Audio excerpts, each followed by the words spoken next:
அருமை பெருமையாக வளர்த்து வருகின்றார்கள். சரி, ஒரு நாளை ஜன்மதிலே பகவானை பார்க்க வேண்டும் என்று பார்வதி சுடரை அழகாவலை தொங்கு செய்துவிட்டு பகவானை பார்க்க சென்றார்கள். சரி, அந்த சமயத்திலே பிள்ளைகளின் காடலிலே சிவ சுடரை கணபதியிலே இருபடிக்கு வேக வைத்து ஈர மண்ணை மேற்பொழிந்து கட்டையை சவுண்டிருந்திருக்கிறது, பூவரசங்கட்டையிலே பிறந்திருந்திருக்கிறது. இந்த வாசமானது நீ இந்த மாயாடி நாசி தொலைகிறது. அப்படின்னு தொட்டிலே படுத்திருக்கக்கூடிய ஒரு சிவ சுடலையின் பேச்சு பெற்ற திருமகளின் பேய்களுக்கு ராஜா என் சுடலை அப்படியே மல்லிகை பூ போல அப்படி கமகமகமகம நடக்குது.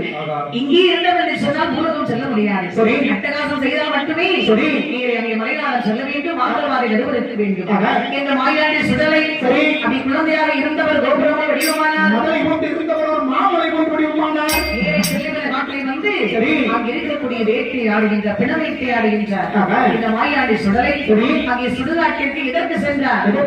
மாந்திரவாதி கருவருக்கு வேண்டும் என்று மாயாண்டி பிறந்தவர். சரி, ஆகையால் பாருங்கள் அந்த மாந்திரவாதி சுடுகாட்டு வந்தது தொடுப்பார். சரி, அங்கே சுடுகாட்டுக்கு சென்று வேட்டையாடினார். பிணவேட்டை ஆடி பாருங்கள். சரி, மறுபடியும் குழந்தை போல் மாறி ரொட்டியில் வந்து படுத்துக் கொண்டார்.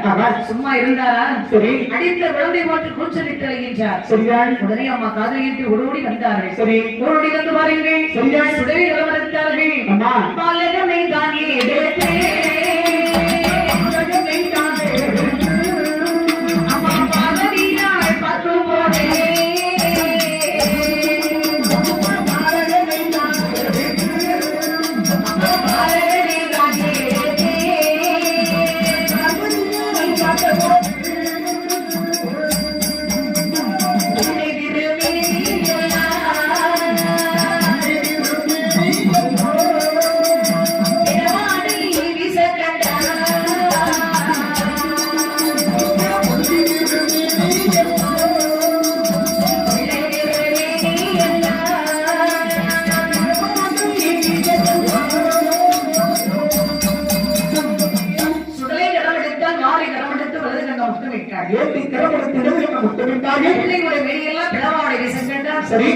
வந்தது கோபம். அம்மா ஈஸ்வரத்தில் ஓடோடி வந்தார்கள். சரி, கொஞ்சம் விளையாட குழந்தை கேட்டு குழந்தை பக்கத்துல போக முடியல.